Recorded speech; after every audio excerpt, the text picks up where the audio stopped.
ladies and gentlemen, it is my privilege and honor to introduce you to the President of the United States, George W. Bush. Thank you all. Please be seated. Thank you all. Thanks for coming. Please be seated. Siéntese. Thank you, Hector. Thank you for the job you're doing with the Small Business Administration.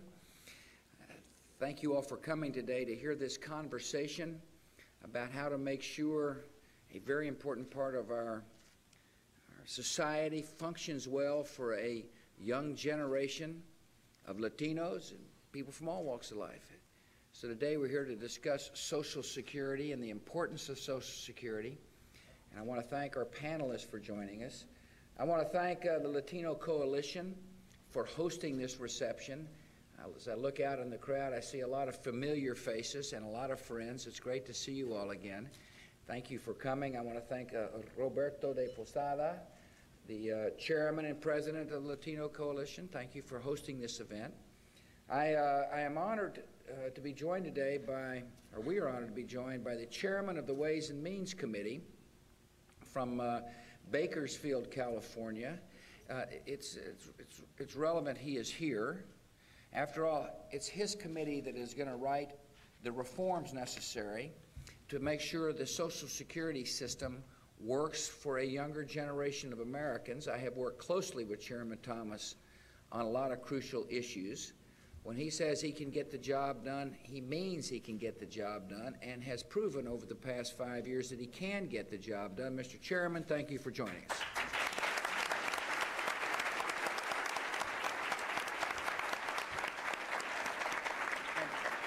As well, Congressman Chris Cannon from Utah is with us. Thank you for coming, Congressman. Honored you're here.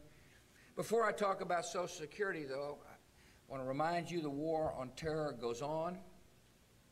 And today's report on the capture of a top al-Qaeda operative, Abu Faraj al-Libi, represents a critical victory in the war on terror.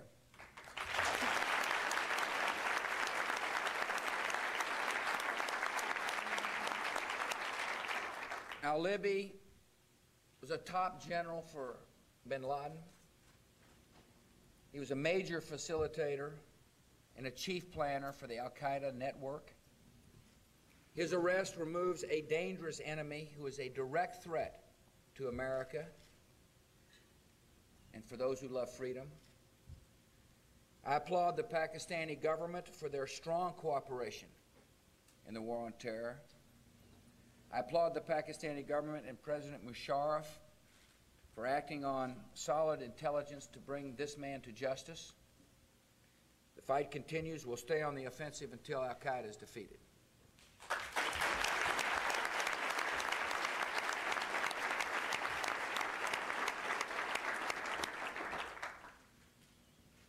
Franklin Roosevelt did a wise thing when he set up the Social Security system. A lot of people throughout the last decades have counted on a Social Security check to help them in retirement. As a matter of fact, I'm sure you know people in your communities that rely upon their Social Security check completely to make sure they have dignity in their retirement. It's a wise idea to set up the system, and I am mindful that when anybody in Washington talks about Social Security, a kind of wave of fear ripples through the senior community because they think somebody is about to take their check away. So I want to open my comments to you all to assure you that your loved ones who count on Social Security will get their check. Nothing will change for today's seniors who are getting a Social Security check. Matter of fact, if you were born prior to 1950, nothing will change. The system is solvent enough to keep its promises, and that's very important for people to hear. So when you hear all these ads and propaganda saying, well, you know, just talk about making sure the Social Security system is modern and the senior's not going to get your check, just know it's not true. And please assure seniors it's not true, because it's not. The safety net will work for them, but there is a hole in the safety net for a younger generation of Americans coming up. And here's why. First, let me just describe the nature of the system, and that is it's a pay-as-you-go system. You pay in payroll taxes, and the government takes care of retirees, and with money left over, spends it on other programs. And all that is left is a file cabinet with IOUs. See, some in our country believe that the system works this way. You pay in the system, we hold your money for you, and when you retire, we give it back to you. That's not the way it works. It's a pay-as-you-go system.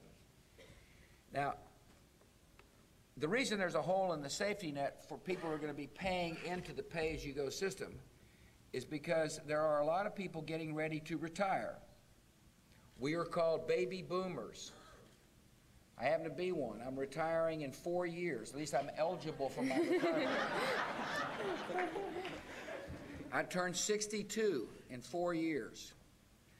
There are about 75 million baby boomers who will be retired when it's all said and done.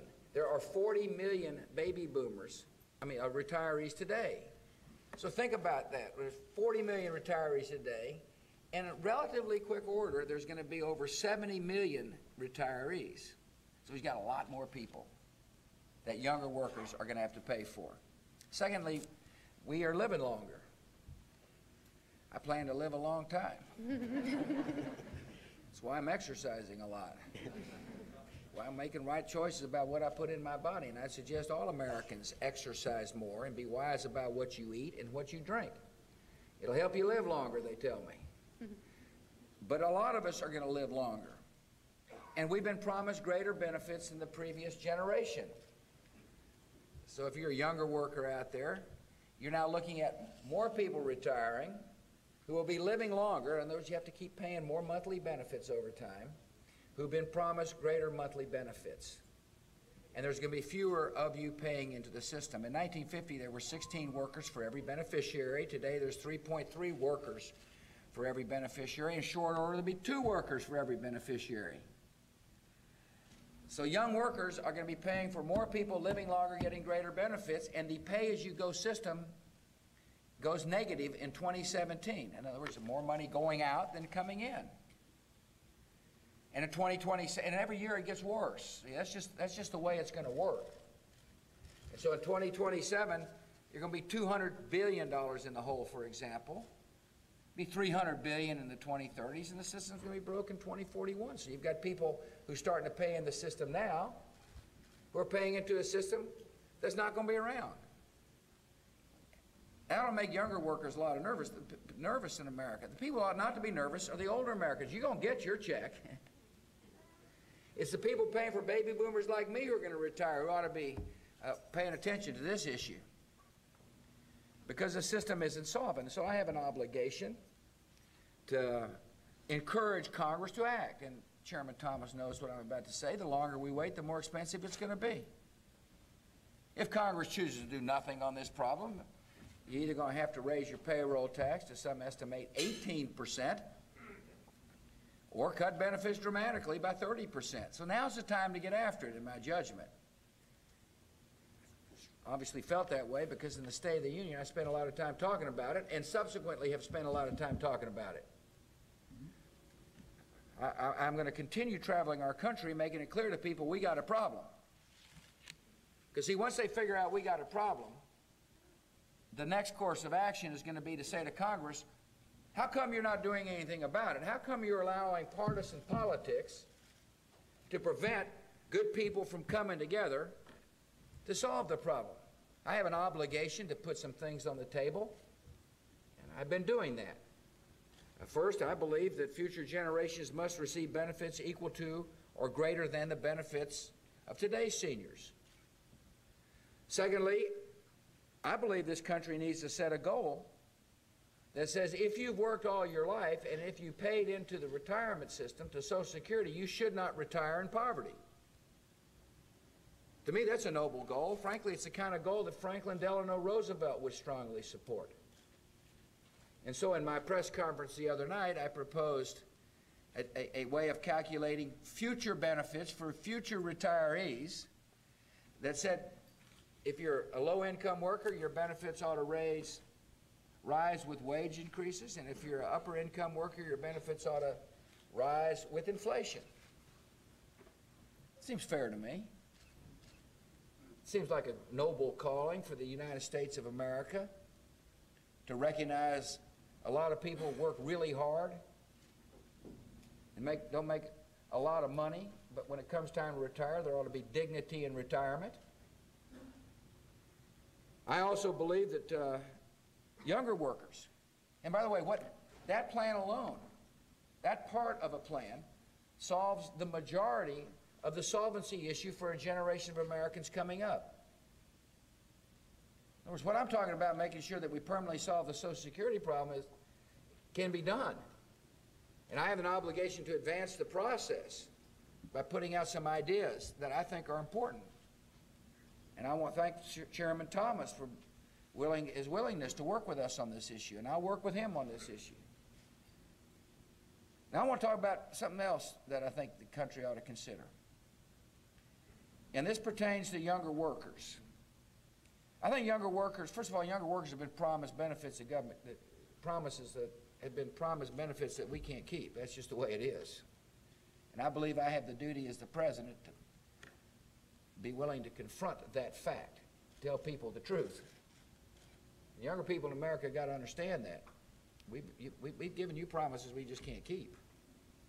But one way to make a permanent solution to the Social Security system a better deal is to allow younger workers to take some of your own money and set it aside in a personal savings account that you can call your own. And the reason why that's important is because if you watch your money grow with a reasonable rate of interest, you know it compounds over time. There's a compound rate of interest, which means money grows and grows bigger and bigger and bigger. For example, if you're making $35,000 all your life, and you're allowed to take a third of your payroll taxes and set it aside in a conservative mix of bonds and stocks that have a reasonable rate of return, and when you get ready to retire, you'll have $250,000 as part of a retirement plan. You'll get your Social Security check, whatever the government can afford, plus money off of your nest egg. In other words, money grows. And the current system doesn't take advantage of compound interest. And so step one is letting a younger person manage their own money in a conservative mix of bonds and stocks will mean you get a better deal on your own money. This payroll tax is your money. And the government ought to say you get a better deal on your money, and you can watch it grow. Secondly, I like people owning something. More people own assets, the better off America is. I reject this notion that the investor class is limited to only a certain kind of person. The more moms and dads accumulate assets, the better off it is for American families. I want more people being able to say, this is mine, the government can't take it away, the government can't spend it, it's not as part as you pay as you go system, and when you pass away, you can leave it to whomever you choose. That's a part of America, and more people have that.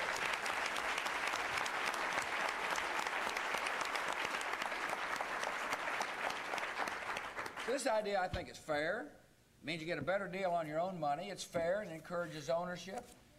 Listen, the system today is a lousy deal for widows. The way it works today is if you and your spouse are working and one of you dies early, then the spouse, upon retiring, gets to choose the survivor benefits that your spouse has paid into the system, or your own benefits, which is ever higher, but not both.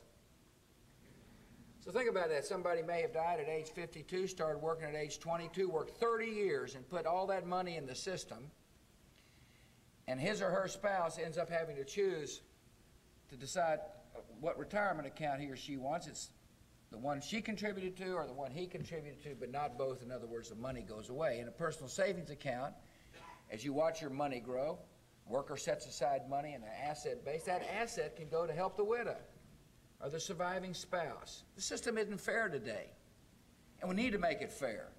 And we can make it more fair for people at the lower end of the income scale. Now, I want to, during this conversation, some things will come out that I think probably, hopefully some questions will come out that are on your mind. I want to address a couple of things. One, I understand there is a need for more financial literacy in America, and so I've instructed the FDIC and the SBA and the Treasury Department to work with the Latino Coalition and the Hispanic Chamber and other groups to help make sure that financial literacy is more widespread in all neighborhoods and all communities.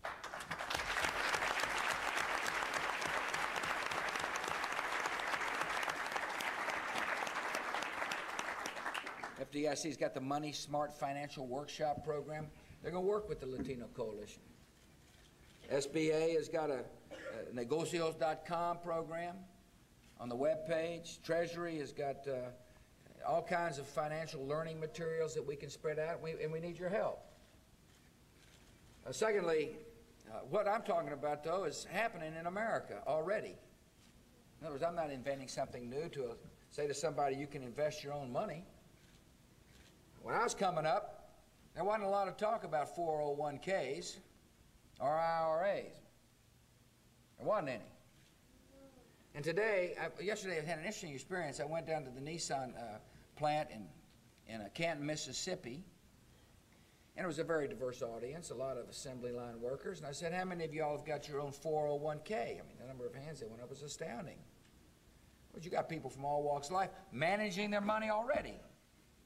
People are getting used to it. Matter of fact, this was such a good idea that the United States Congress a while ago decided in the Thrift Savings Plan, the Federal Thrift Savings Plan, to allow federal workers, members of the United States Congress, and members of the United States Senate to manage their own personal account. See, and the reason why is I'm confident they took a look at the rate of return the government can get versus the rate of return you can get in a conservative mix of bonds and stocks, and decided they want their money to grow. They'd want to watch their money grow faster than that available through the government. And so they said, let's decide we'll get to do this too. If it is good enough for a member of the United States Congress to set aside some of his or her own money in a personal savings account so they get a better rate of return, they can pass it on to whomever they want, it ought to be good enough for workers all across the United States of America.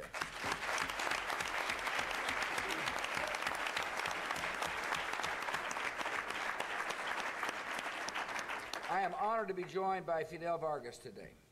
Fidel is an interesting man. He's 36 and he's already been a mayor of a California city. He did a fine job there. You know, when I first got elected, I recognized that the Social Security issue is going to be an issue that was going to require some sound thought and reasoning. People needed to come together to help think about this issue, and so I set up a commission. Daniel Patrick Moynihan, the former senator from New York, Democrat senator, was the chairman of it, and I asked Fidel to join, and I want to welcome Fidel. Thanks for coming. He is well, you'll see. He knows what he's talking about. Welcome. Thank you, Mr. President. It's an honor to be here, and as I've noted over the last few months, I think you're the preeminent expert on Social Security now, given all the travel and discussion that you've done on this issue. But just to give a context, because I think that's important for those in the audience, you know, it's one thing to say that you're an expert, but I think it's important to understand where, you know, where one's perspective comes from. So I'll start there. My parents immigrated to the United States from Mexico in 1967. I was born in 1968 and am today the oldest of 8 children. My father was a union carpenter, recently retired, receiving a defined benefit pension now, and is very, very happy with the way that's going. My mother still works in the school system. Three sisters are teachers, and all of my brothers and sisters are either still in college or college graduates. And was raised a Democrat, and today I'm still a Democrat. And a little embarrassed to say, but I think I've shared with the President that the first time he ran, I didn't vote for the President. So excuse me for that, sir, but I'm sure that's... Turns out a lot of other people didn't either. Yeah, that's right.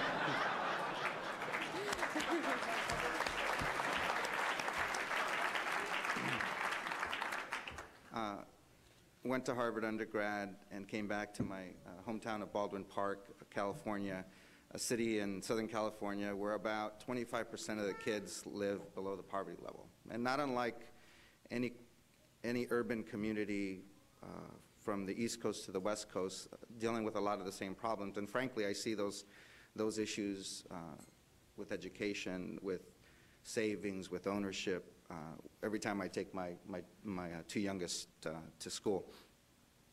But when I was mayor, I had the honor of being asked to serve on President Clinton's Social Security Commission. And I think that's where my expertise, or road to expertise, began. It was 1993.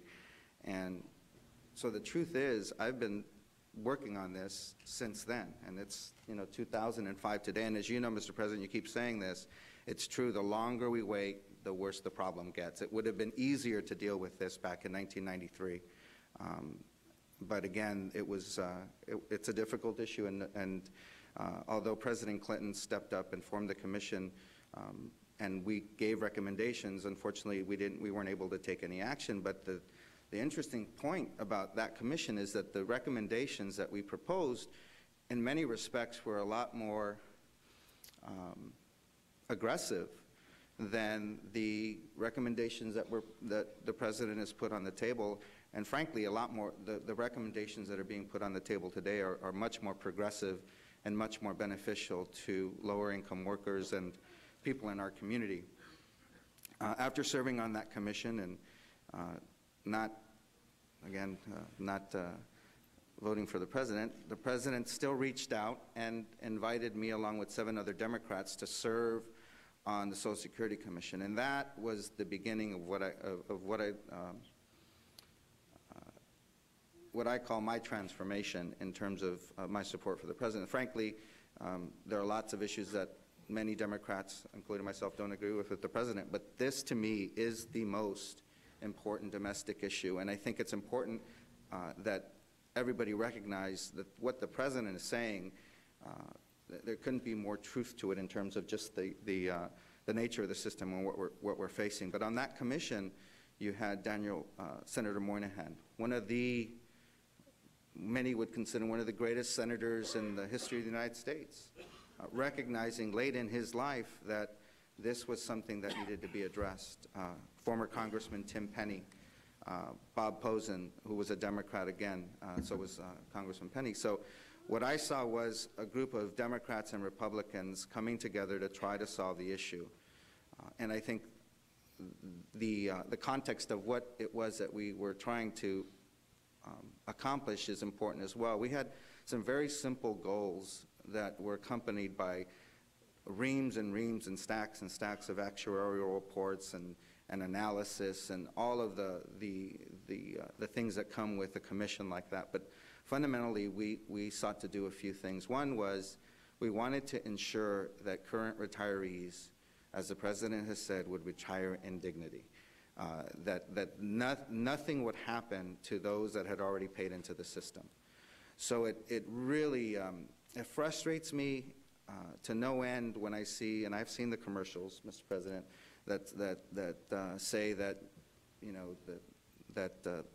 privatization of Social Security is going to reduce benefits. That's not what the proposals on the table say, and that's coming from a Democrat who served on the commission. That wasn't one of the things. That wasn't even a goal. The second, I think, was to really think about how to create for future retirees the opportunity to have ownership.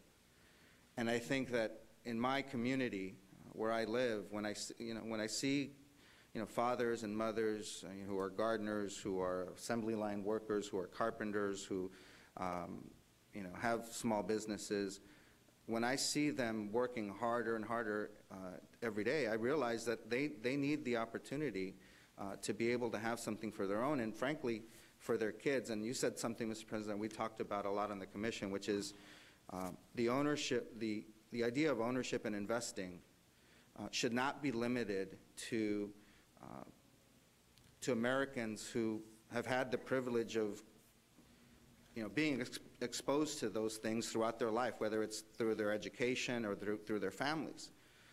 That just because you haven't experienced it before doesn't mean you can't learn. And frankly,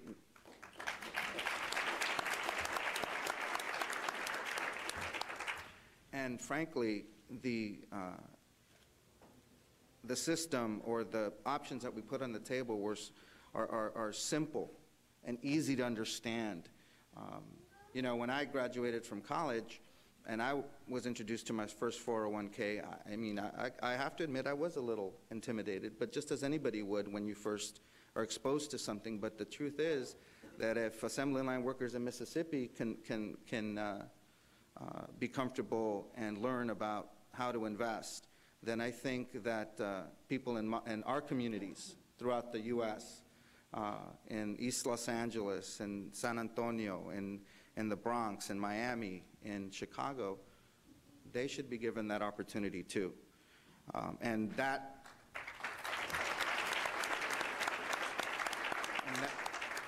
was something that was incredibly important to those on the commission. And we worked hard. And one of the things that I really have to, one story that I have to share that left a huge impression on me, the President appointed this commission in May of 2001. And at that time, Mr. President, you had said that was your primary issue. Unfortunately, 9/11 occurred.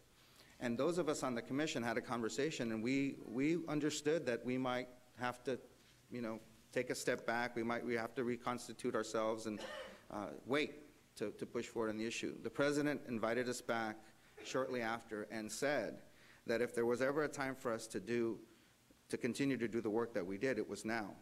And then you said something, Mr. President, that really stuck with me. He said, if we want to make our country strong and to withstand the attacks on our freedom and our liberty, then having every American have the ability to own their own piece of the American dream is more important now than ever. And I couldn't agree with you more, Mr. President, that's important for us to continue to push.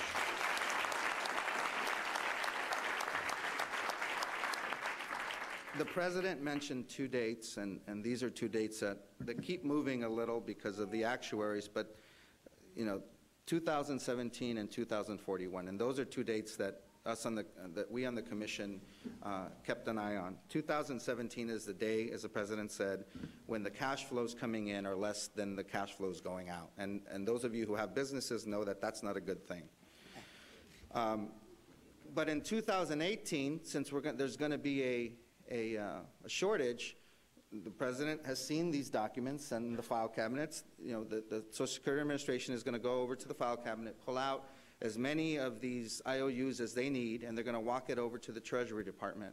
And they're going to say, Treasury Department, you promised that you're going to pay us this plus interest, so pay us now. So that's going to go on. The problem is that the Treasury Department is going to say, well, we don't have the money. We're going to have to go to Congress. And they're going to visit Mr. Thomas, if Congressman Thomas is still here, and say, Congressman, we need you to figure out how we're going to pay for this. And the congressman is going to have a headache because they're either going to have to raise payroll taxes, raise general revenue, or they're going to have to cut benefits. And at that point, the solution is from then on, it gets worse and worse.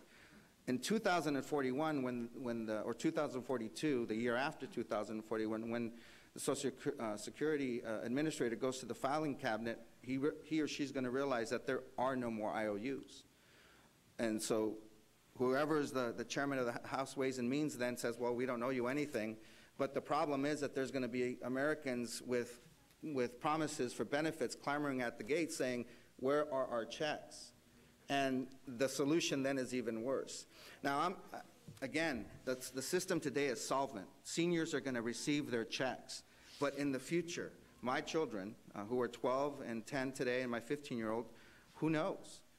And if we don't do something today, just like I've been saying since 1993, then we're going to be dealing with a problem that only gets bigger and bigger over time, and frankly, is going to impact and affect our community in greater proportions than others, because, as many of you know, our communities rely on Social Security.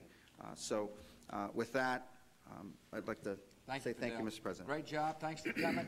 I really,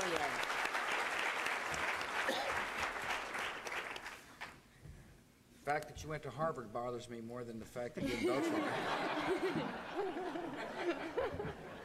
We both went to HBS, That's so. right. I forgot that part. Anyway, good job. Thanks for coming. I think the message here is really important, that it doesn't matter whether you're a Republican or a Democrat on this issue. What matters is, do you care about the future of the country, and are you willing to set aside partisanship and work in a constructive way to get something done? If you're a senior, you're going to get your check. You know what's happening now? A lot of grandmothers and grandfathers, when they finally absorb that message, they're beginning to say, what about my grandkids? Mr. President, it seems like there's a big problem coming for them. What are you going to do about it? And now is the time to do something about it. Fidel, I appreciate your tone. I appreciate your constructive work on this issue. Thanks for coming. Our next guest is Russell Ibarra. He's un Tejano. A true Tejano. A true Tejano. Those are the best kind. Businessman, tell everybody what you do, Russell. Well, first of all, yes, I was born and raised in the Lone Star State, so we're neighbors. Very good.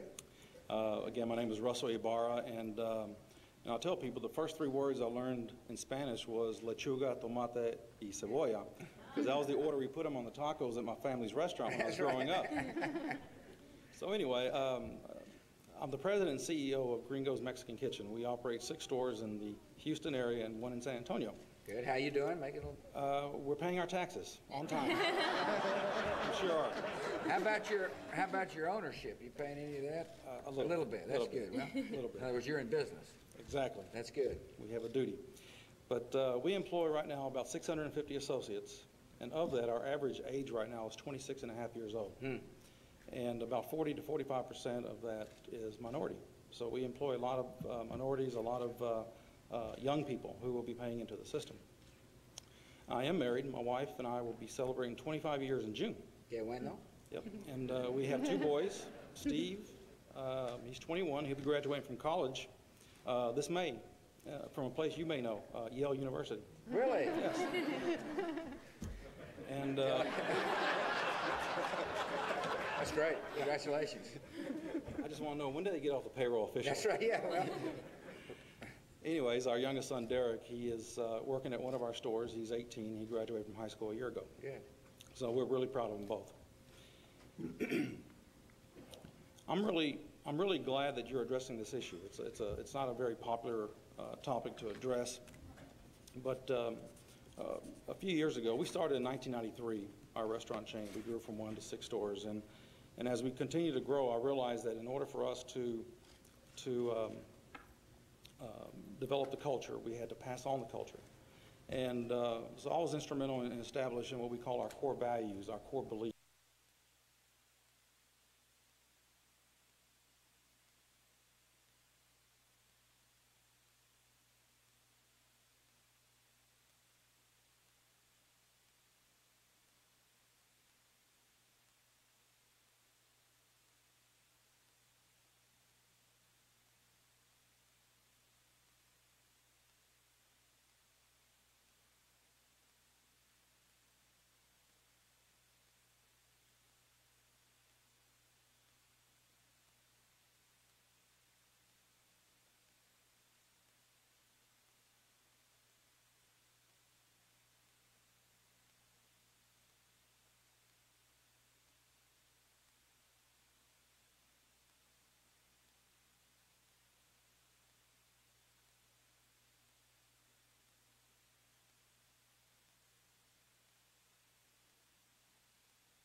401k program in the food service industry is an exception, not the rule. Yeah. And I thought, okay, we have a 401k program implemented in place, and so we should just have everybody lining up to join the plan. Well, it didn't work out that way. We have very, very low participation, and for good reason. Many of those that work for us are what you would consider low-wage earners. Can't afford the contribution. Right, exactly. They, Plus the payroll tax.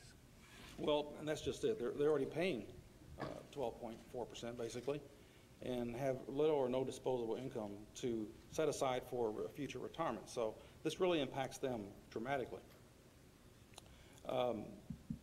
So after we realized that, you know, we were put in a position to decide exactly what are we going to do now.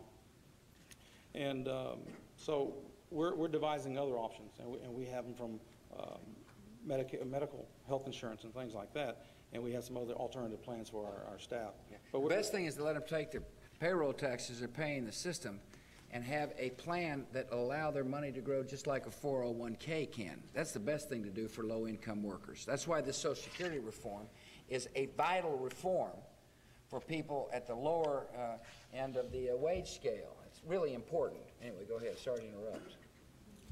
what I like about your plan is the fact that it will give people who do participate meaning and purpose for the monies they are actually putting aside, because it gets taken out. It's gone.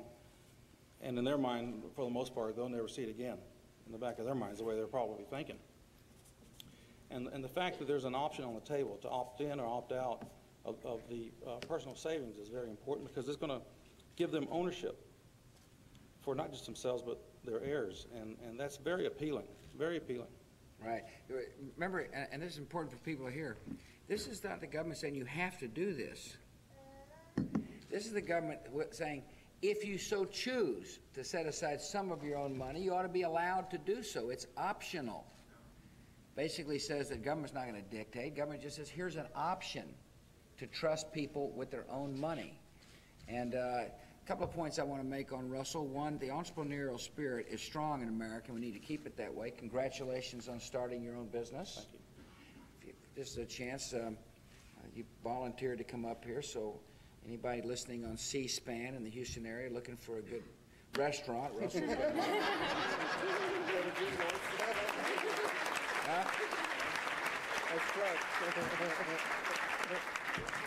I'm currently also the Greater Houston Restaurant Association president. Oh, good, yeah. And I don't know if you know this or not, but the National Restaurant Association endorses your plan. Well, thanks.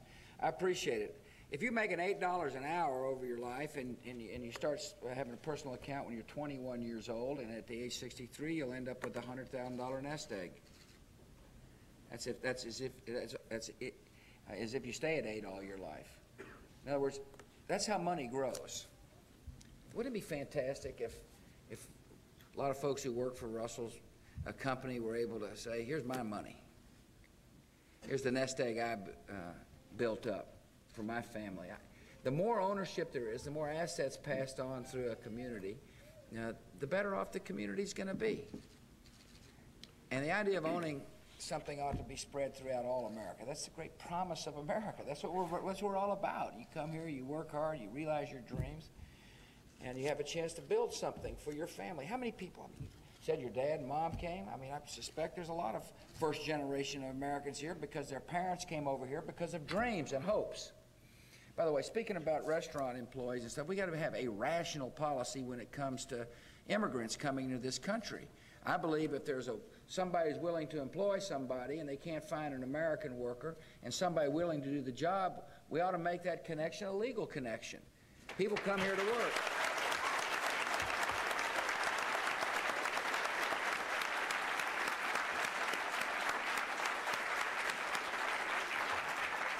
And this, by the way, will make our borders more secure. As opposed to people having to get in the back of 18-wheelers and sneaking across, Texas borders or trying to walk across the desert to find work. If you've got a pass that says, I'm a willing worker, willing to work for a willing employer, it means they can just walk across normally and not have to try to sneak across. We'll be able to defeat a whole industry of document forgers and smugglers and coyotes. And it means we'll be able to uphold the dignity of persons around the world. And so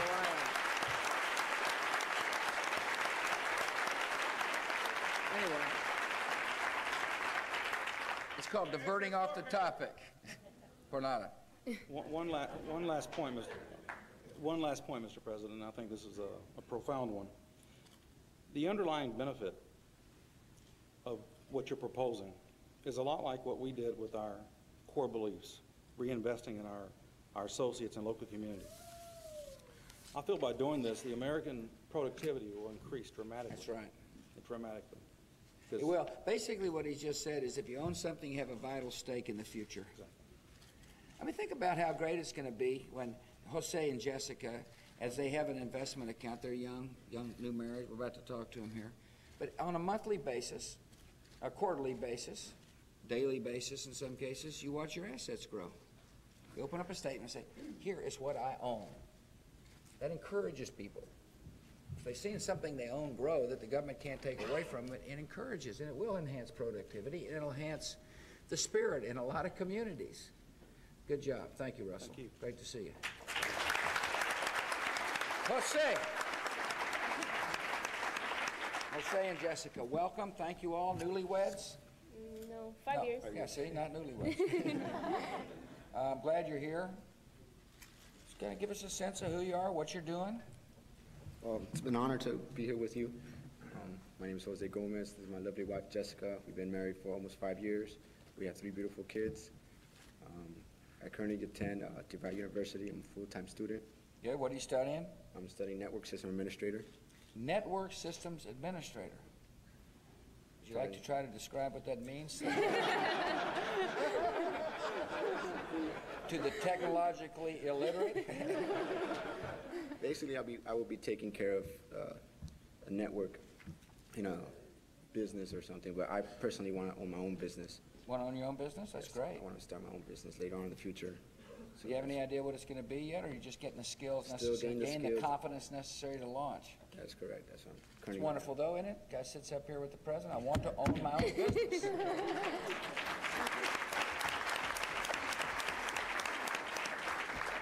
Maybe take a few tips from Russell. Currently, I work in a job part-time, and they don't offer the 401k. And I work basically on a check-to-check basis. Yeah. What I like about your plan is it'll give me the opportunity to start saving and looking for the future, for our retirement, and if we choose to, pass it on to our kids for a nest egg. Yeah. To grow Interesting on. thought. You got 3 little kids. Jessica, you want to? Well, I have 3 beautiful children, Jocelyn, who's 4, Giovanni, who's 2, and Isabella, who's 1. Yeah, looking forward to meeting them afterwards. They're looking forward to it, too. I worry more about their future, as any other mother does.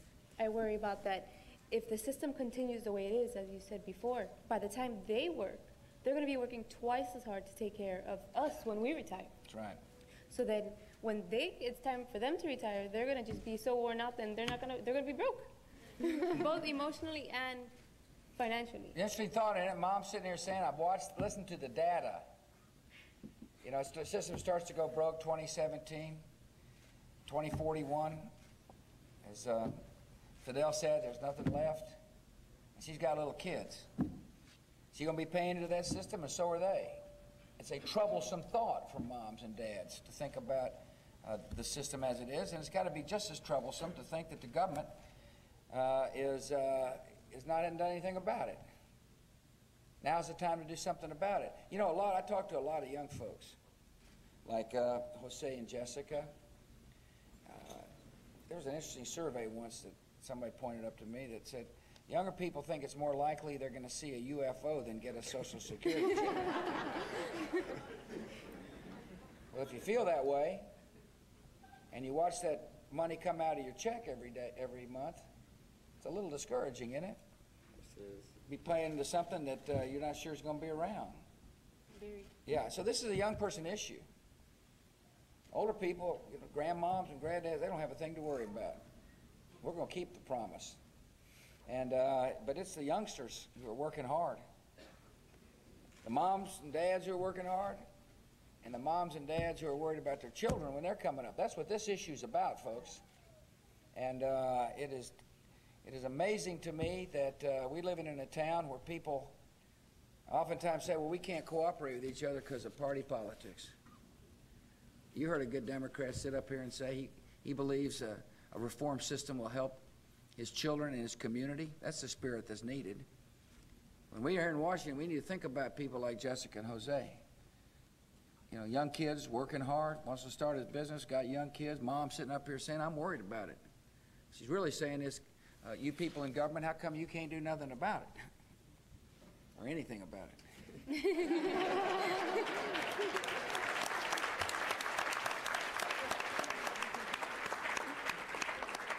I've learned to correct myself early before it gets on the record.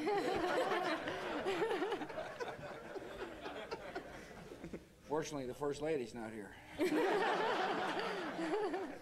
She'd probably have some joke about it. Anyway, thank you all for coming. Got anything else you want to add? Well, I appreciate you letting us use you as an example. Looking forward to meeting the kids. Thank you. It's a privilege to be here. Well, thanks for coming. Thank you. Our final guest is Elizabeth Fernandez. Elizabeth, welcome. Thank you. Tell us what you do. Well, first, it's an honor and privilege to be here. Thank you.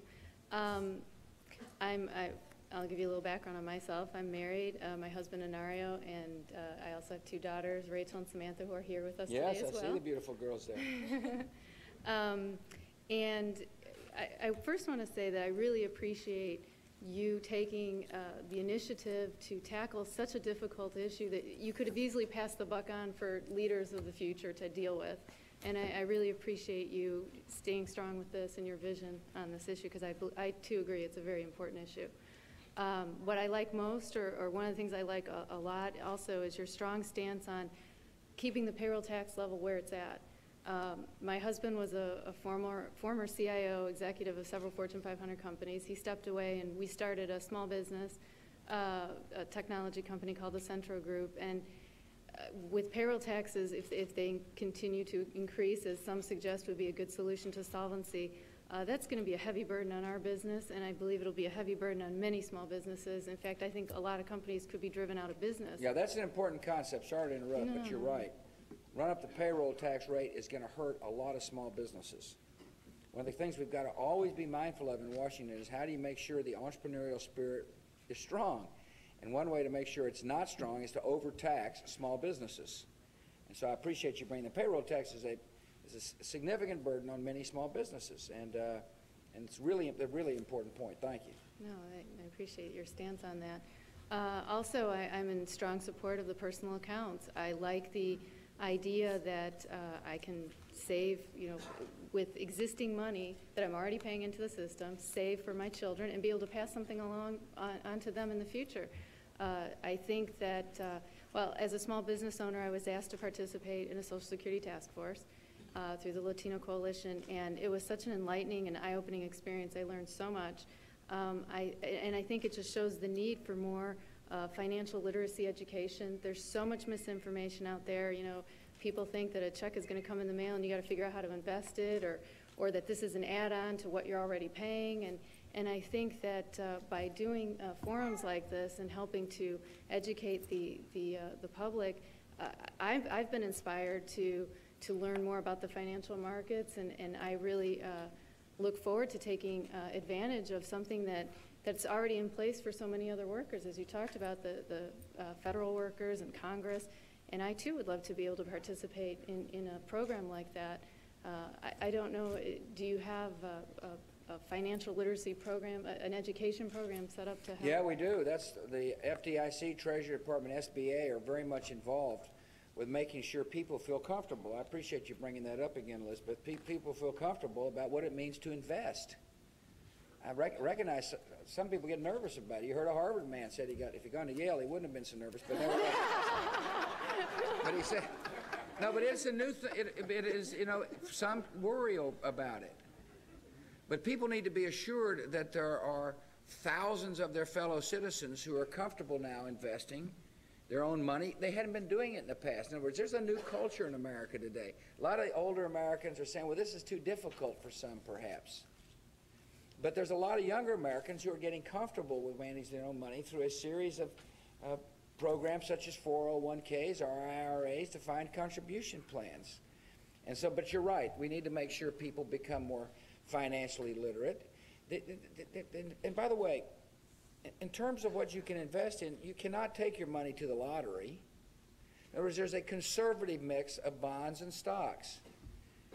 And there are people to explain what it means, and you get to decide. If you're a younger worker, you may decide to have a greater mix of stocks than bonds. As you get older, you may decide to diversify, but you're constantly making decisions for your own money. Government doesn't make those decisions for you. The government makes options available for you.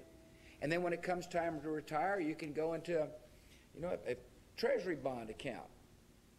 Perfectly safe investment that, well, all of which, by the way, all those investment vehicles yield a better rate of return than you're getting on the government money. I remember campaigning with John McCain on this issue, and he said that his thrift savings account, I think he said something like 7% rate of return on the money as money grew over time.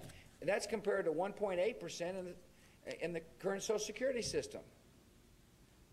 And that 5.2% difference in interest makes a huge amount of money. It makes a huge difference for you in the amount of money available over time.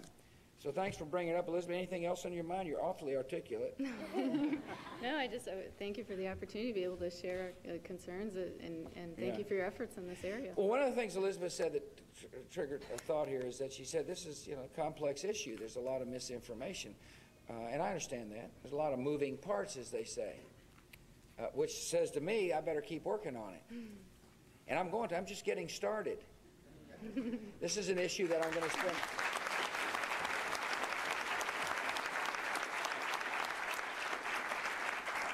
I'm going to spend a lot of time talking about this issue. I'm going to spend as much time as necessary. Congress has an obligation to act. I appreciate you saying I brought up an issue that I didn't need to bring up. I needed to bring it up. That's my job. The president's job is that when he sees a problem is to say, let's deal with it. Not to shirk the duty, not to pass it on. But Elle mentioned President Clinton. He started the process. I remember watching the town hall meeting you all had in Albuquerque in 1996, I think it was. And it was a fascinating discussion. Michael Boskin, who I think was on the commission then. I remember Mike, who's my buddy, talking about it. And I can't remember if you presented there or not. I was there. Yeah. Did you present? No. Yeah. Thought I might have dissed you there for a minute. But it was, my only point is that that's what the president does. The president confronts problems. And now's the time to take this problem on. Mr. Chairman, I thank you for being here. Chairman Thomas would not be here if he didn't realize this was a very vital issue to people from all walks of life. And he wouldn't be here if he didn't believe that it was important to work together in a collaborative spirit to get something done. And so thank you for letting us advance the issue. I appreciate you providing the forum. I'm honored our panelists came here. Thank you all for being here again. May God bless you all. May God continue